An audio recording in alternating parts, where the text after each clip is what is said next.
Everyone, I'm Tanaz from foreverconscious.com and this is your weekly energy forecast for the week of November 8th. We have a big cosmic week ahead, and if you're sitting there thinking, oh my goodness, when are we just going to get some peace? When are we going to get some stillness? When are we going to get some calm? I want to remind you that you have the power to create those things in your life every single day. This week in particular, you may just have to pay attention to the smaller moments, those smaller moments of peace and calm and stillness that greet us throughout the day. We just tend to sometimes skim them over when there's a lot going on. So this week, really paying attention to those smaller moments of peace, of joy, and maybe thinking of ways that you can become more aware of them, but also create more. So I don't know if that's, the first cup of tea or coffee in the morning, or that first sip, or watching the sun go down, or hugs from loved ones. How can we put a little more appreciation, bring a little bit more awareness to these moments of peace and joy and love that are sprinkled throughout our day. So just something to keep in mind for this week. So let me get into all the alignments that are happening this week. We start off on November 11. This is 1111.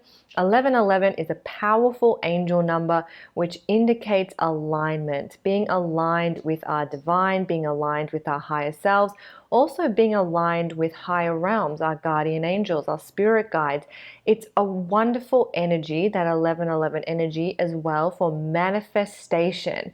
So if there is something that you want to create, something you want to bring in, maybe that peace and stillness, it's a great day to set an intention and to actually take steps and to put a plan into place to create that in your life, whatever it is that you want to draw in. So big, bold energies on 1111. It's also wonderful for connecting with your guides, your loved ones, your angels.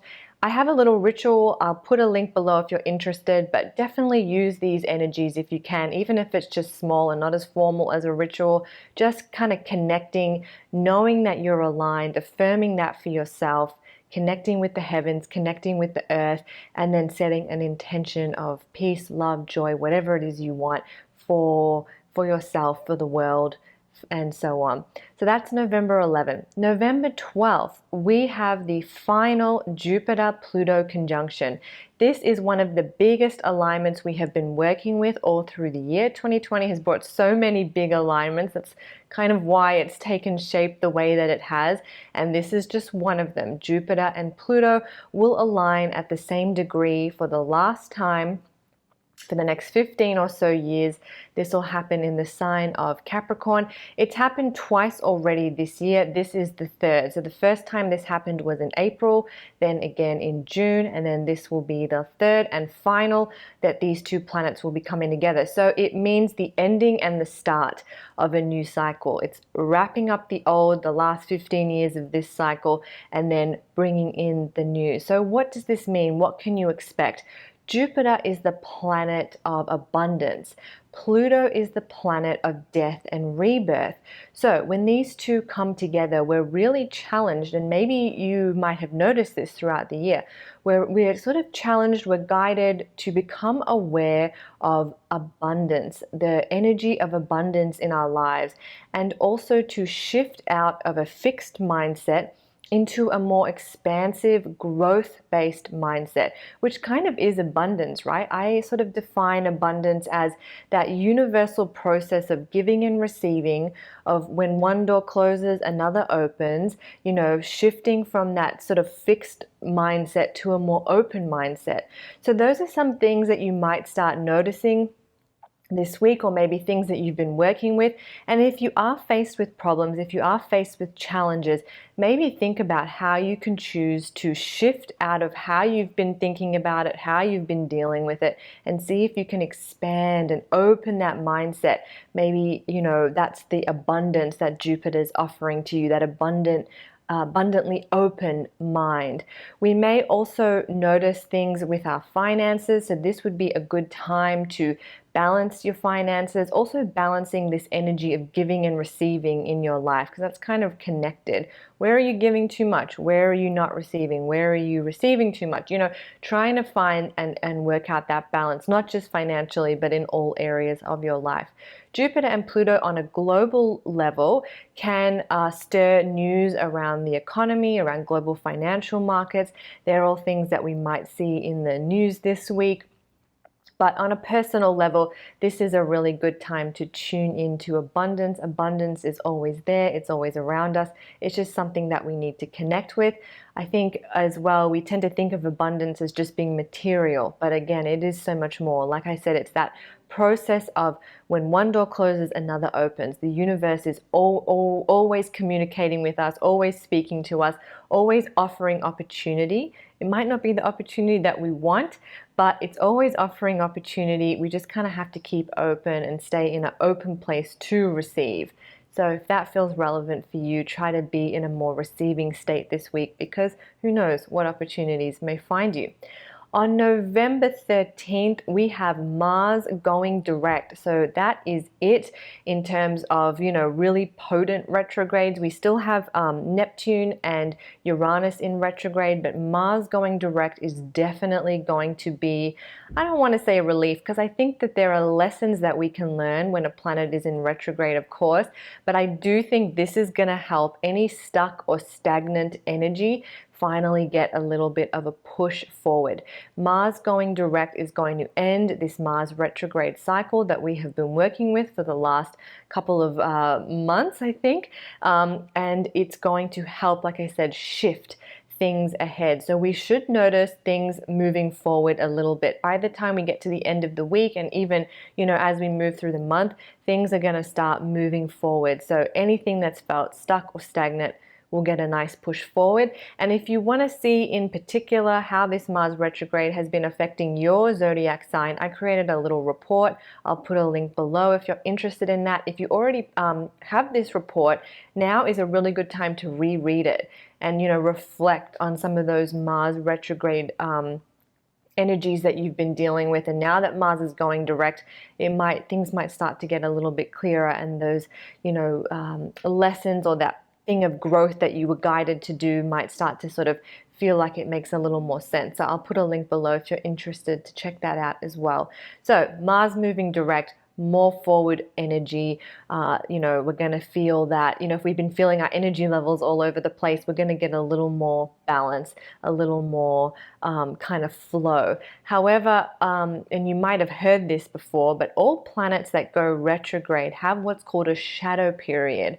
So this is a little period before a planet goes retrograde, and it's a little period after they go retrograde.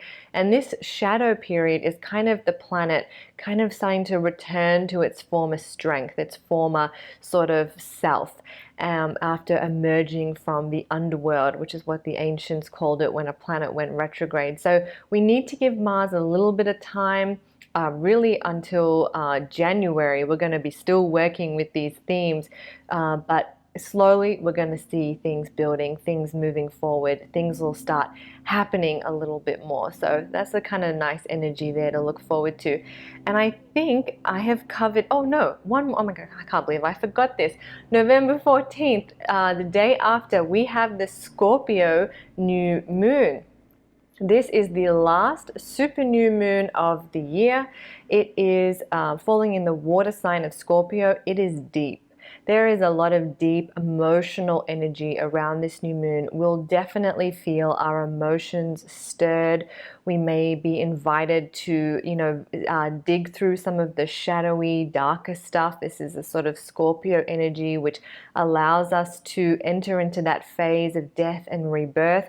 We may also become aware of where we are, what is crumbling and what is being reborn in our lives, and where we are on that scale. So this new moon, it offers a lot of deep energy, but also a lot of rapid growth, the rapid ability to transform. When we can become aware and sit with our emotions and go, it's okay that I feel uncomfortable in this state, okay, sit with that, And then ask that next question, why? Why do I feel this way? Where is this coming from? And kind of going through that self-inquiry can sometimes help us get to the bottom of why we feel a certain way. It sort of is that process of leaning in rather than resisting. And if we try to do a little bit of that self-inquiry, self-analysis, we will find that we're likely to transform and shift things. So really, really powerful day for ritual work, for meditation, for journaling, for doing whatever it is that you need to do to get to the bottom of something that's troubling or bothering you or feeling really heavy. And this is the third in a series of super new moons that we've had. So a super new moon, even though the night sky is dark, a super new moon is when the moon is close to Earth. So we're really feeling things being drawn into us at this time. So even though we're encouraged to, wade and look through our emotions, this is also very fertile ground. We're able to draw things to us. We're able to create as we let go of the old, as we allow the old to crumble away. We're able to give rise to more fertile soil. We're able to plant more seeds. And this new moon will then be leading us into the solar eclipse, solar new moon eclipse that we have in December. So this is sort of the last new moon of the year before we get into eclipses. So we can feel that something new is on the horizon. We can feel this opportunity, this fertile ground, being laid before us. And then come eclipse time, we'll be able to see with more clarity this new doorway that's opening. So trust if things fall away, trust in that process. Know that new things are on the horizon. So this is a very deep full moon. Not full moon, new moon, I apologize. So please stay hydrated, be very gentle with yourself. A lot of strong emotions in the air. So, try to be compassionate, not only to yourself, but to others as well. So like I said, a very big week. Try to focus on those small moments of joy and stillness that greet you throughout the day. It's sort of a mixed bag this week. We've got 11/11 with these great manifestation energies, wrapping up this big Jupiter-Pluto cycle, and then, Mars going direct, and then finally ending with this new lunar cycle, this Scorpio new moon, which takes us in to this new cycle, this last sort of lunar cycle before eclipse season begins. So I hope that was helpful. I'm Tanaz from foreverconscious.com. Thank you so much.